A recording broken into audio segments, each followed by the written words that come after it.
দূরত্ব, যানজট, সময়ের অপচয়, চিকিৎসা জগতে এসব আর কোনো বাধা নয়, কারণ আকাশপথে উড়ছে ড্রোন, পৌঁছে দিচ্ছে ওষুধ ও জরুরি স্যাম্পল, তাও আবার ঠিক সময় মতো।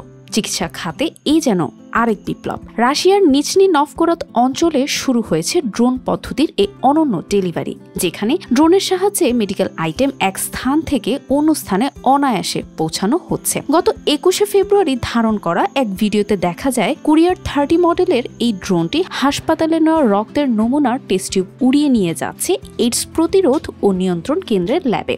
যদিও 10 কিলোমিটারের পথ, কিন্তু পৌঁছে গেছে নিমিষেই। রাশিয়ার রাষ্ট্রীয় শিল্প অনুযায়ী কুরিয়ার 30 ড্রোনটি একেবারে প্রায় 4 কেজি পর্যন্ত ওজন বহন করতে পারে, তবে এর সর্বোচ্চ ক্যাপাসিটি 9 কেজি এবং এটি 30 কিলোমিটার দূরত্ব পর্যন্ত উঠতে পারে। এই প্রকল্পের মূল দায়িত্বে থাকা গোর্কি আঞ্চলিক কেন্দ্রের পরিচালক এভজেনি ফেদোসেভ জানিয়েছেন,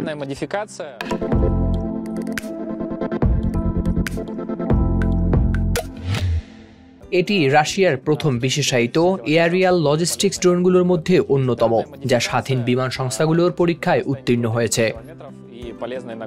তার মতে মূল চ্যালেঞ্জ ছিল সব সময় যে রাস্তায় গাড়িতে 2 ঘন্টা সময় লাগতো, সেই পথ ড্রোন মাত্র 5 থেকে 7 মিনিটে পাড়ি দিচ্ছে। এই অঞ্চলে একটি নদী রয়েছে, দূরত্ব বেশি আর যানজট মারাত্মক। গাড়ি যেখানে যানজটে আটকে থাকে, লোড আনলোড করতে সময় নষ্ট হয়, সেখানে ড্রোন চোখের পলকে কাজ শেষ করছে। এই অত্যাধুনিক ড্রোনটি তৈরি করেছে ক্লেভার কপ্টার কোম্পানি, যাদের মূল লক্ষ্য হচ্ছে দ্রুততম সময়ে চিকিৎসা সরবরাহ পৌঁছে দেওয়া। আপোয়ান জানান, শুধু এই হাসপাতাল নয়, খুব শীঘ্রই নিচনি নভগোরদ অঞ্চলের আরো কয়েকটি হাসপাতালে ড্রোন ব্যবহার করা শুরু হবে। এই প্রযুক্তির ব্যবহার শুধু সময়ই বাঁচাবে না, রোগীদের জীবনও বাঁচাতে পারবে দ্রুত ডেলিভারির মাধ্যমে। বুশরা সুলতানা, RTV।